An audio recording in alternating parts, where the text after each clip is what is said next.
मित्रों और प्रिय छात्रों, 12th class NCERT book chapter आव्यूह चैप्टर नंबर 3 का बेसिक हम आपको पिछली वीडियो में समझा चुके थे और आज स्टार्ट हो रही है इसकी एक्सरसाइज 3.1।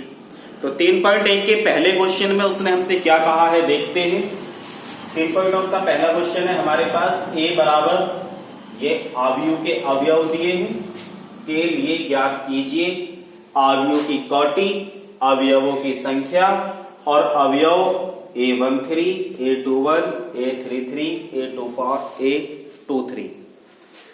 तो हल कर लेते हैं। इसने जो हमें दिया है आव्यूह है हमारे पास a बराबर 2, 5, 19 माइनस 7, 35 माइनस 2, 5/2, 12, √3, 1 माइनस 5 और 17। सबसे पहले देखो उसने हमसे कहा आव्यूह की कोटि ज्ञात करो। हमें पता है आव्यूह की कोटि जो होती है वो पंक्ति बाय स्तंभ होती है। तो आव्यूह की जो कोटि होती है, आव्यूह की जो कोटि होती है वो होती है पंक्ति बाय स्तंभ। अब पंक्ति इंटू स्तंभ हो गई। तो अब देखेंगे हम इसमें हमारे पास पंक्ति कितनी है और स्तंभ कितने हैं। तो हमने देखा आव्यूह में जो पंक्ति है, आव्यूह में पंक्ति की संख्या वो है हमारे पास 1 पंक्ति, 2 पंक्ति और 3 पंक्ति। और स्तंभ कितने हैं? आव्यूह में स्तंभ की संख्या, स्तंभ कितने हैं? 1, 2, 3, 4 स्तंभ है हमारे पास 4। और जबकि आव्यूह की कोटि क्या होती है? पंक्ति बाय स्तंभ। तो किस कोटि का आव्यूह बनायो? 3/4 कोटि का आव्यूह बन गया। तो हम लिख देंगे इसकी जो कोटि होगी वो 3/4 होगी। फिर कहा अवयवों की संख्या ज्ञात करो, यानी कि आव्यूह में अवयवों की संख्या। तो आव्यूह में अवयवों की संख्या हमसे बोल रहा है इस आव्यूह में टोटल कितने पद हैं, कितने अवयव हैं। तो यदि हम काउंट करें 1, 2, 3, 4, 5, 6, 7, 8, 9, 10, 11, 12, तो इसमें तो 12 तत्व हैं, यानी कि 12 अवयव है। लेकिन क्या करना है आपको? जो पंक्ति दी हुई थी उसकी स्तंभ के साथ गुना कर दो। 4 या 12, तो इसमें टोटल कितने अवयव हैं? 12 अवयव हैं। आता की समझ में? फिर कहा पार्ट 3 में तीसरा पार्ट है कि अवयव a13 की वैल्यू कितनी होगी। अब a13 यहां से समझो, हमारे पास में जो इसका एक व्यापक रूप था वो था ij या m k भी हो जाता था m इंटू n। तो यहीं से समझो आप, ये होती है पंक्ति और ये जो j होता है ये होता है स्तंभ। अब जो इधर आई है वो पंक्ति को दर्शाता है, जो j है वो स्तंभ को दर्शाता है। तो 1 पंक्ति को दर्शाएगा और 3 स्तंभ को जब दर्शाएगा तो वो किसकी बात कर रहा कि पहली पंक्ति और तीसरा स्तंभ का अवयव क्या है। तो यहां पे आ जाओ जी, इस आव्यूह में देखो कि पहली पंक्ति और तीसरा स्तंभ कहां है। तो पहली पंक्ति तो ये नहीं, पहली वाली, और स्तंभ कौन सा? तीसरा। तो पहला, दूसरा, तीसरा, तो किसकी बात कर रहा हूं? 19 की बोल रहा कि a13 कहां है? तो a13 कहां पे है? यहां पे है 19। क्लियर? फिर कहा उसने a21 का मान बताओ। a21 इधर वाला क्या दर्शाता? पंक्ति, और इधर वाला क्या दर्शाता? स्तंभ। तो यानी कि दूसरी पंक्ति पहला स्तंभ। तो दूसरी पंक्ति कहां है? पहली पंक्ति दूसरी पंक्ति, और पहला स्तंभ कहां है? ये तो दूसरी पंक्ति पहला स्तंभ में क्या है? 35। तो यहां पे लिखेंगे हम 35। फिर कहा उसने a33 क्या है? यानी कि तीसरी पंक्ति और तीसरा स्तंभ। तो तीसरी पंक्ति ये रही हमारे पास, और तीसरा स्तंभ पहला स्तंभ, दूसरा स्तंभ, तीसरा स्तंभ। तो तीसरा स्तंभ तीसरी पंक्ति क्या है? -5। फिर कहा इसने A24 क्या है, A24 पे कौन सा अवयव है, तो A24 जो अवयव है यानी कि दूसरी पंक्ति और चौथा स्तंभ। तो दूसरी पंक्ति कहाँ है, ये रही, और चौथा स्तंभ पहला दूसरा तीसरा चौथा। तो दूसरी पंक्ति चौथे स्तंभ में क्या है, 12। तो यहाँ पे लिख देंगे हम 12। फिर कहा A23 की वैल्यू क्या है, A23 यानी कि दूसरी पंक्ति और तीसरा स्तंभ। तो दूसरी पंक्ति, पहली पंक्ति ये रही, दूसरी पंक्ति ये रही, दूसरी पंक्ति इसकी बात कर रहा हूं। फिर कहा तीसरा स्तंभ, तो दूसरी पंक्ति में तीसरा स्तंभ, पहला दूसरा तीसरा, यानी कि कहां की बात कर रहा हो, 5/2। तो दूसरी पंक्ति तीसरे स्तंभ पे क्या है, 5/2। ये क्या आ गया आंसर। पहला क्वेश्चन क्या हुआ, कंप्लीट। चलते हैं हम इसके क्वेश्चन नंबर 2 पर। तो क्वेश्चन नंबर 2 में इसने कहा हमसे कि यदि किसी अवयव में 24 अवयव हैं, एक अवयव है उसमें टोटल अवयव की संख्या जो है वो 24 है, तो इसकी संभाव्यता कोटियां क्या होंगी। तो हल करते हैं इसे। इसने कहा अवयव में अवयवों की संख्या जो है वो हमारे पास 24। उसने कहा उसकी संभाव्यता कोटियां क्या होगी। तो अवयव की संभाव्यता कोटियां देखते हैं। अवयव की संभाव कोटियां देखो ध्यान से। कोटि जो होती है वो पंक्ति बाय स्तंभ होता है, यानी कि पंक्ति इंटू स्तंभ। अब कुल अवयव कितने हैं, 24। और कुल अवयव कैसे निकलते हैं, जब हम पंक्ति और स्तंभ दोनों की गुना कर देते हैं, जब जाकर के हमें कुल अवयव पता चलते हैं। तो पंक्ति गुना स्तंभ हमने यहां पे लिख दिया, दोनों की गुना करके कितना आना चाहिए, 24। तो जितनी भी बार ये कंडीशन सक्सेसफुल होगी, गुना करके 24 आएगा, उतनी ही उसकी क्या हो जाएंगी, कोटियां हो जाएंगी, यानी कि उसका क्रम हो जाएगा। तो यदि उसमें ये हमारे पास कितना है, 24। यदि एक पंक्ति और 24 स्तंभ हो तो 1 गुना 24 बन गया। यदि 2 पंक्ति 12 स्तंभ होंगे, फिर 12 दूनी 24। और यदि पंक्ति 3 होंगी तो स्तंभ कितने होंगे, 8। और यदि पंक्ति 4 होंगी तो स्तंभ कितने होंगे, 4 6 24, क्योंकि गुना करके कितना आना चाहिए, 24। और यदि स्तंभ 5 हो तो 5 के टेबल में कहीं भी 24 नहीं आता, तो उसकी पंक्ति 5 कभी नहीं हो सकती। तो इसे खत्म कर दो। तो क्या तो ये कंडीशन बनेगी उसकी, या 6 गुना 4, 6 पंक्ति हो सकती 4 स्तंभ, या 8/3, 8 पंक्ति 3 स्तंभ, या 12/3, 12 पंक्ति 3 स्तंभ, या 24/1। तो उसकी जो संभाव्यता कोटियां हो सकती हैं वो हमारे पास कितनी होंगी, ज्यादा से ज्यादा अगर होंगी तो वो हो सकती है ये, इससे ज्यादा नहीं हो सकती। तो कितनी संभाव्यता कोटियां आएंगी हमारे पास, 1 2 3 4 5 6 7 8 कोटियां बन गई इसकी। और वे किस क्रम में होंगी, इस क्रम में होंगी। बात आ गई समझ में। ये गुना करके टोटल कितना आना चाहिए था, 24, क्योंकि अवयवों की संख्या जो निकलती है वो पंक्ति और स्तंभ की गुना करके निकलती है। फिर कहा उसने हमसे यदि इसमें 13 अवयव हो तो कोटियां क्या होगी, यानी कि अवयव मात्र 13 हो। तो सेकंड पार्ट देख लेते हैं।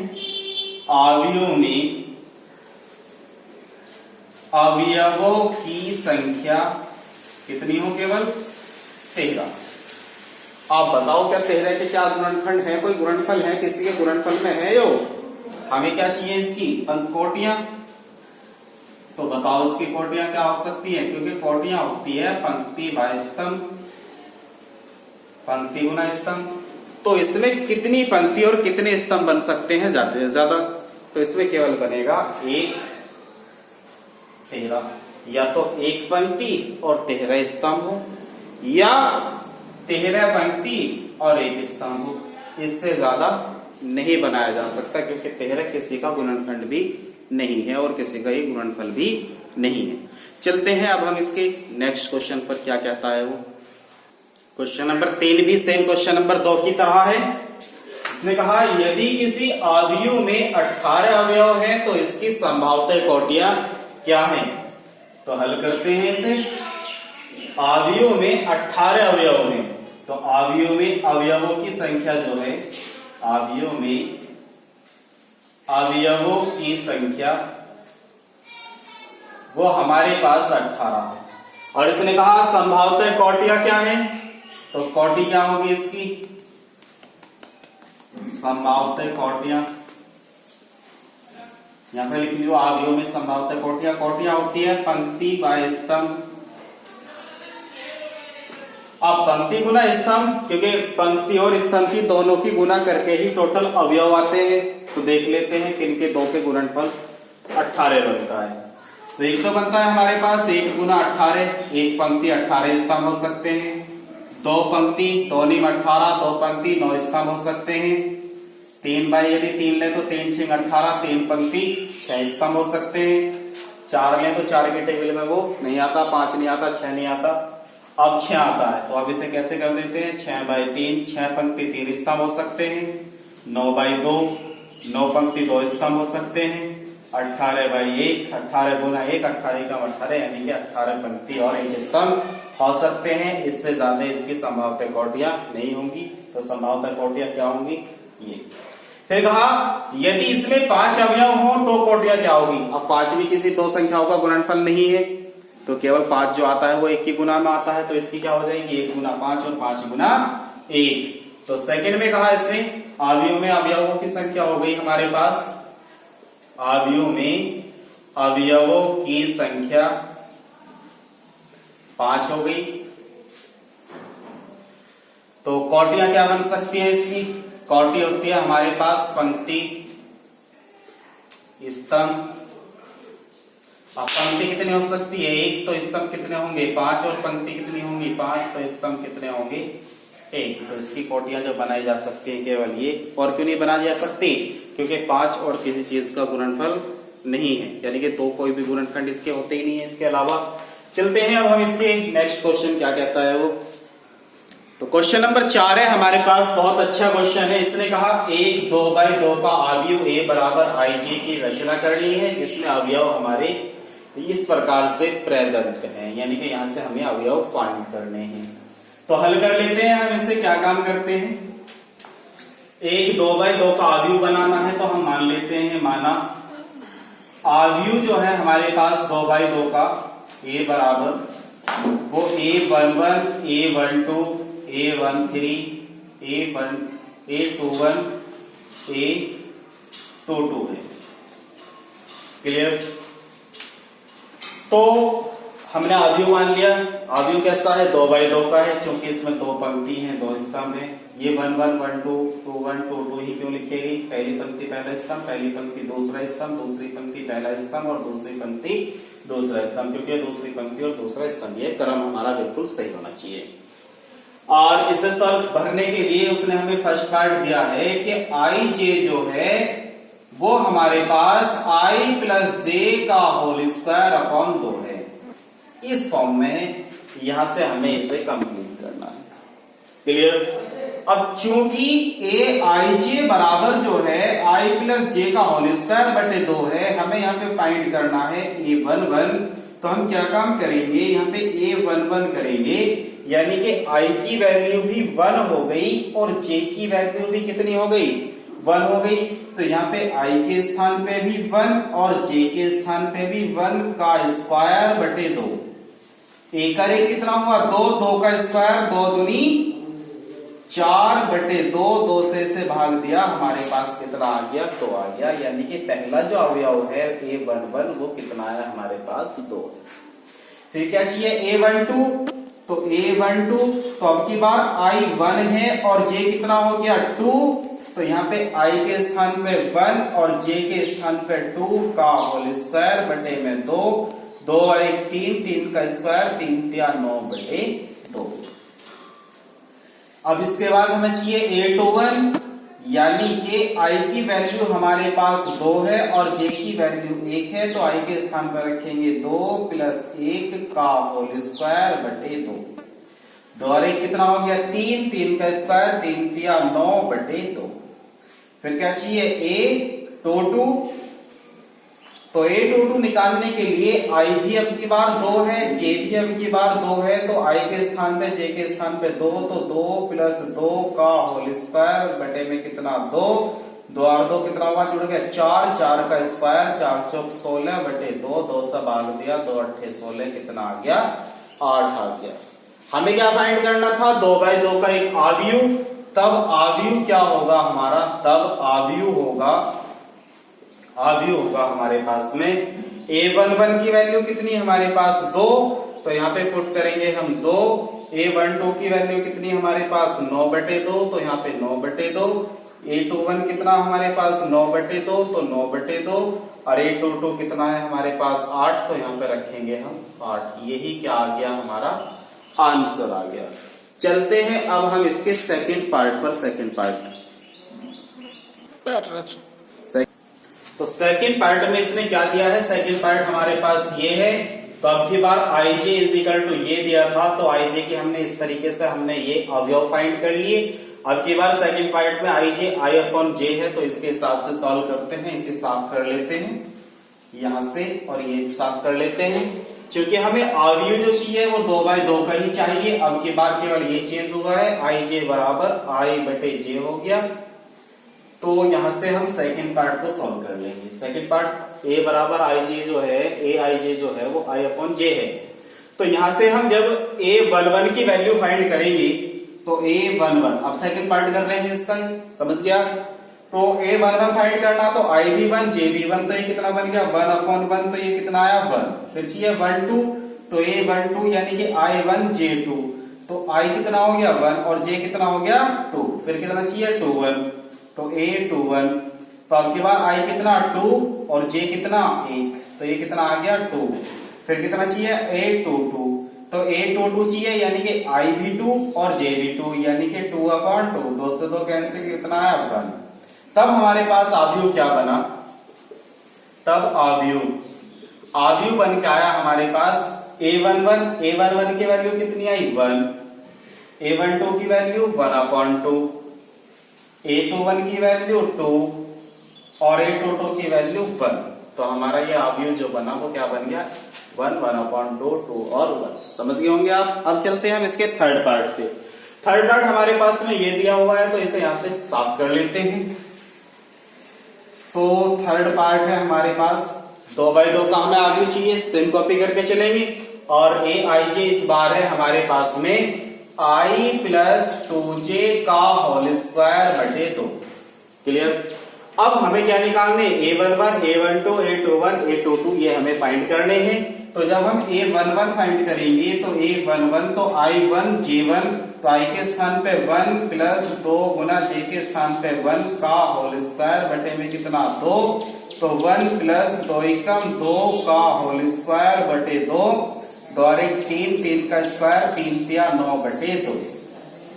अब क्या निकालेंगे हम a12, तो a12 तो i कितना है 1 और j कितना है 2, तो i के स्थान पे 1 प्लस 2 गुना j के स्थान पे 2 का होल स्क्वायर बटे में कितना 2, तो 2 दूनी 4, तो 1 प्लस 4 का होल स्क्वायर बटे 2, 4 और 1 5, 5 का स्क्वायर 5 पंजे 25 बटे 2 आ गया। अब क्या निकालेंगे हम a21, तो a21 तो i के स्थान पे 2 और j के स्थान पे हम 1 पुट करेंगे, तो 2 प्लस 2 गुना 1 का होल स्क्वायर अपॉन में कितना 2, i के स्थान पे 2 और j के स्थान पे कितना आ गया 1, 2 एकम 2, तो यहाँ पे है 2 प्लस 2 एकम 2 का होल स्क्वायर बटे 2, 2 और 2 4, 4 का स्क्वायर 4 चौक 16 बटे 2, तो 2 अट्ठे 16, तो ये कितना आ गया हमारे पास 8 आ गया। अब क्या चाहिए हमें a22 चाहिए, तो a22 यानी कि i के स्थान पे 2 j के स्थान पे 2, तो 2 प्लस 2 गुना 2 का होल स्क्वायर बटे में कितना 2, तो 2 प्लस 2 दूनी 4 का होल स्क्वायर बटे 2, 4 और 2 6, 6 का स्क्वायर 6 6 36/2, ये कटा 2 एकम 2, 2 8 16, कितनी बार कट गया 18 बार। तो ये हमने वैल्यू फाइंड कर ली। अब ये वैल्यू वाली फाइंड हो जाएगी। वैल्यू जो है हमारे पास उन्हें कहां पुट करनी है, आव्यूह में। तब हमारे पास आव्यूह बन के आया, आव्यूह A बराबर जो था A11 की वैल्यू कितनी 9/2, तो यहाँ पे पुट करो 9/2। फिर चाहिए A12 की वैल्यू 25/2, तो यहाँ पे पुट करो 25/2। फिर कितना A21 की वैल्यू 8, तो यहाँ पे 8, और A22 की वैल्यू आई 18, तो यहाँ पे 18। तो ये आ गया जी हमारा आव्यूह बन गया। क्वेश्चन नंबर 4 हमारा कंप्लीट हो गया। अब मिलेंगे हम आपसे नेक्स्ट वीडियो के साथ। क्वेश्चन नंबर 5 से स्टार्ट करेंगे। जब तक के बने रहिए। यदि आप ये वाली वीडियो पहली बार देख रहे हो तो इसका बेसिक आप जरूर समझ लीजिएगा, क्योंकि बेसिक से आपको बहुत सारी चीजें सीखने को मिलेंगी। इसका बेसिक इससे पहली वाली वीडियो में ही हमने बताया है। और प्ले लिस्ट में जाकर के आप चैप्टर बाय चैप्टर देख सकते हो, वहां पर आपके टोटल चैप्टर बाय चैप्टर की वीडियो डाली हुई है। जब आप चैनल पर ओके करोगे तो वहां पर आपको वीडियो और फिर प्ले लिस्ट का ऑप्शन मिलेगा, तो प्ले लिस्ट में जाकर के आप चेक कर सकते हो। वहां पर हमारे कौन कौन से चैप्टर सॉल्व हो गए हैं, प्रत्येक चैप्टर की प्रत्येक एक्सरसाइज टोटल क्वेश्चन वहां पर प्ले लिस्ट में आपको मिल जाएंगे। और वीडियो देख रहे हो तो वीडियो को लाइक जरूर कर दीजिए, और चैनल पर पहली बार आए हो तो सब्सक्राइब जरूर कर दीजिए। यदि आपके आसपास 10th 12th के छात्र रहते हैं तो उन तक ये वीडियो पहुंचाने की कोशिश करें, ताकि वो भी हमारी वीडियो को देख सकें और अपनी पढ़ाई आगे तक बढ़ा सकें। मिलते हैं आपसे हम नेक्स्ट वीडियो के साथ।